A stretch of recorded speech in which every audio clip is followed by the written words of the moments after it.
मेरे प्यारे साथियों, आप सभी को मेरा नमस्कार। आप सभी का बहुत बहुत स्वागत है आपके अपने YouTube चैनल टैली की पाठशाला में। दोस्तों, यदि आप टैली सीखना चाहते हैं और आपके पास इतना समय नहीं है कि आप कोचिंग सेंटर में जाके टैली सीख सकें, तो आप हमारे चैनल के माध्यम से घर बैठे अपने समय के अनुसार बहुत ही आसानी से टैली सीख सकते हैं। मैं आपको यहाँ पर टैली के बेसिक से लेकर टैली के एडवांस फीचर्स तक सारा कुछ सिखाऊंगा, बहुत ही आसान भाषा में, स्टेप बाय स्टेप। तो हमारे साथ बने रहिए और घर बैठे आसानी से सीखिए टैली। तो चलिए शुरू करते हैं आज का वीडियो। आज के वीडियो में हम सीखेंगे कि किस तरह से हम टैली प्राइम में एक नई कंपनी क्रिएट करते हैं। तो चलिए चलते हैं सीधे लैपटॉप स्क्रीन पर। हेलो फ्रेंड्स, आप सभी का बहुत बहुत स्वागत है। तो चलिए शुरू करते हैं टैली में नई कंपनी बनाने के प्रोसेस को। दोस्तों, यदि आप टैली में नई कंपनी बनाना चाहते हैं तो जैसे ही आप टैली को ओपन करेंगे तो टैली के गेटवे ऑफ टैली में आपको क्रिएट कंपनी ऑप्शन मिल जाता है। यदि वह ऑप्शन आपको यहाँ पर नहीं दिखता है तो उसके लिए आपको कीबोर्ड से Alt+F3 कमांड का यूज करना है, या फिर यदि आप टैली प्राइम में है तो यहाँ पर आप देख सकते हैं कंपनी ऑप्शन लिखा हुआ और उसकी शॉर्टकट की यहाँ पे दी हुई है Alt+K। आप Alt के शॉर्टकट कमांड का यूज भी कर सकते हैं, या फिर इस कंपनी ऑप्शन पे आप सीधे क्लिक करेंगे तो आपके सामने ऑप्शन आ जाएगा क्रिएट का। आप इस ऑप्शन को सेलेक्ट करिए, आपके सामने कंपनी क्रिएशन का एक बॉक्स ओपन हो जाता है। अब हम यहाँ पर अपनी कंपनी से संबंधित सारी सूचनाओं को बहुत ही आराम से फिल कर देंगे। जैसे सबसे पहले कंपनी का नाम, आपकी कंपनी का जो भी नाम है या आपकी दुकान का जो भी नाम है वो नाम आपको यहाँ पर आके लिखना है।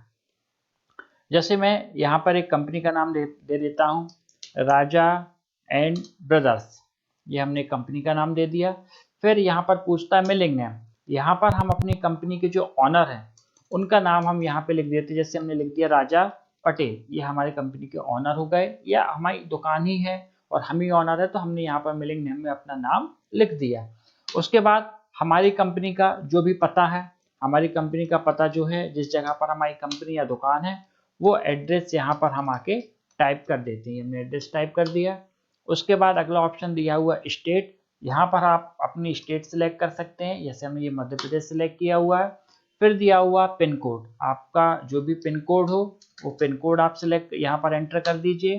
Telephone number, mobile phone number, fax number, email ID, website, ये सारी इंफॉर्मेशन आप यहाँ पर फिल कर सकते हैं। जो इन्फॉर्मेशन आपके पास नहीं है उस इन्फॉर्मेशन को फिल करने की कोई भी जरूरत नहीं होती है।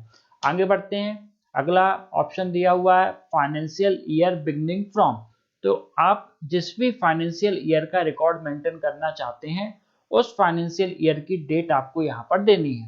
जैसे यहाँ पर अभी डेट एंटर है 1 अप्रैल 2022, इसका मतलब यह 2022 और 2023 फाइनेंशियल ईयर की डाटा हम यहाँ पे एंटर कर सकते हैं। आगे बढ़ते हैं। अगला ऑप्शन दिया हुआ बुक्स बिगिनिंग फ्रॉम, यहाँ पर हम उस डेट को लिखते हैं जब से हमारी खाता बहियों की शुरुआत होती है। तो जैसा कि आप यहाँ पे देख पा रहे हैं कि जब से हमारी वित्तीय वर्ष की शुरुआत होती है तभी से हमारी खाता बहियों की शुरुआत होती है। तो इन दोनों में हम सेम डेट ही रहने देते हैं। कुछ विशेष ऐसे रीजंस होते हैं जब हम बुक्स बिगिनिंग फ्रॉम की डेट को चेंज करते हैं, वो अपन आगे समझेंगे, लेकिन फिलहाल आपको इन दोनों में सेम डेट ही रखना है। आगे चलते हैं। बेस करेंसी सिंबल, यहाँ पे हमारी भारतीय मुद्रा का प्रतीक चिन्ह पहले से ही बना हुआ है, इसमें हमको चेंज करने की कोई जरूरत नहीं है। अगला ऑप्शन दिया हुआ फॉर्मल नेम, तो फॉर्मल नेम में भी INR यानी इंडियन रुपीस लिखा हुआ है, इसे भी बदलने की जरूरत नहीं है। अब हम इस सारी इंफॉर्मेशन को सेव करा देते हैं। सेव कराने के लिए हमको एंटर की प्रेस करनी है और दोबारा से हम फिर से एंटर की प्रेस कर देंगे तो हमारी कंपनी ये इस तरह से सेव हो जाएगी। सेव हो जाने के बाद यहाँ पर कंपनी का जो मेंटेन ऑप्शन है उसके अंतर्गत यहाँ पे दो विशेष ऑप्शन मिलते हैं।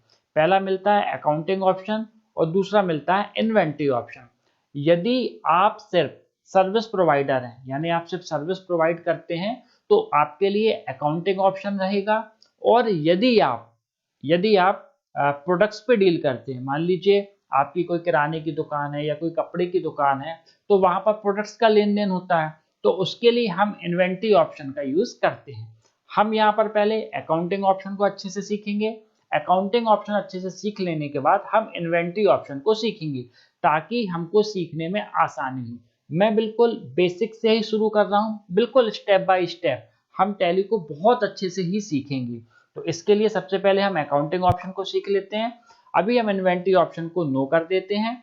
उसके अलावा हम यहाँ पर अभी जीएसटी में भी नो कर देते हैं, ताकि यदि आप स्टार्टिंग से सीख रहे हैं तो बहुत सारे ऑप्शन एक साथ हो जाएंगे तो हमको थोड़ी सी प्रॉब्लम होगी। इसीलिए हम स्टेप बाय स्टेप सीखेंगे, बिल्कुल सरल भाषा में, बिल्कुल आसानी से आप टैली बहुत अच्छे से सीख जाएंगे। चलिए अब इसको हम सेव करा देते हैं। एक्सेप्ट कराने के लिए हमने इसको एंटर किया।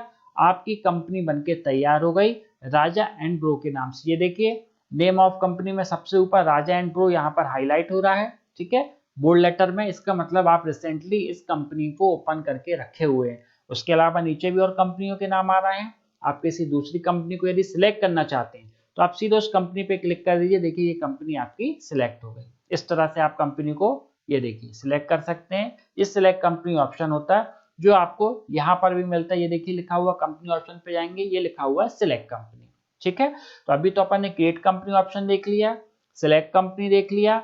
अब अपन देखते हैं शट कंपनी। शट कंपनी का मतलब होता है कि आप लिस्ट में से किसी कंपनी का नाम यदि हटाना चाहते हैं। देखिए यहाँ पे इतने सारे नाम दिख रहे हैं और आप चाहते हैं कि ये सारे नाम यहाँ पे दिखाई ना दें, आप जिस कंपनी में काम कर रहे हैं सिर्फ वही कंपनी का नाम दिखाई दे, तो इन कंपनियों के नाम को आप यहाँ से शट कर सकते हैं। तो उसके लिए आप कंपनी ऑप्शन पे आइए, ये लिखा हुआ शट। अब इसकी शॉर्टकट कमांड है Ctrl+F3। आप इस Ctrl+F3 कमांड का यूज भी कर सकते हैं या फिर इस शट कमांड का यूज भी कर सकते हैं, या एक और शॉर्टकट की होती है वो आप बहुत अच्छे से समझ लीजिए। देखिए यहाँ पे जितने भी ऑप्शन दिए हुए हैं उन सभी ऑप्शन में एक लेटर जो है वो ब्लू कलर से हाईलाइट हो रहा है। जैसे देखिए क्रिएट कंपनी में आप देख रहे हैं कि ये सी हाईलाइट हो रहा है, ठीक है।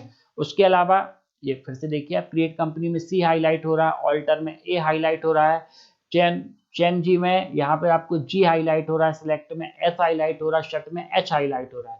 तो आप कीबोर्ड से सीधे एच कमांड का यूज कर सकते हो। देखिए शट कंपनी ऑप्शन आपका चालू हो गया। अब आपको कौन कौन सी कंपनियों को शट करना है, अब मैंने कहा कि हीरालाल को करना है तो हीरालाल सेलेक्ट करके हमने एंटर कर दिया, शट हो गया। और किसको शट करना है आपको, मैंने कहा टाटा एंड सन्स को शट करना है, इसको भी शट कर दिया। अब देखिए यहाँ पे सिर्फ एक ही कंपनी आपको हाईलाइट हो रही है, एक ही कंपनी दिखाई दी, चूंकि हाईलाइट भी हो रही है, एक ही कंपनी दिखाई दे रही है राजा एंड ब्रो। बाकी की सारी कंपनियां यहाँ से बंद हो चुकी है। इसका मतलब डिलीट नहीं हुई है। आप उन कंपनियों के यदि दोबारा ओपन करना चाहते हैं तो आप सिलेक्ट कंपनी में जाके उन कंपनियों को दोबारा से ओपन कर सकते हैं। ये देखिए ये सारी कंपनियां बनी हुई हैं, कंपनी कोई भी डिलीट नहीं हुई है, सिर्फ लिस्ट में से बंद हुई है, ठीक है। तो इस तरह से हम नई कंपनी बनाते हैं। तो आज हमने सीखा किस तरह से टैली में हम एक नई कंपनी क्रिएट करते हैं। दोस्तों आज आपने सीखा टैली प्राइम में नई कंपनी बनाना। अब हम अगले वीडियो में सीखेंगे कि किस तरह से हम टैली प्राइम में लेजर क्रिएट करते हैं। यदि आज का वीडियो आपको अच्छा और ज्ञानवर्धक लगा हो तो प्लीज़ वीडियो को लाइक करिए और चैनल को सब्सक्राइब करिए, ताकि मेरे आने वाली वीडियो का नोटिफिकेशन आप तक सबसे पहले पहुंचे। जब तक अपना ध्यान रखिए, नमस्कार।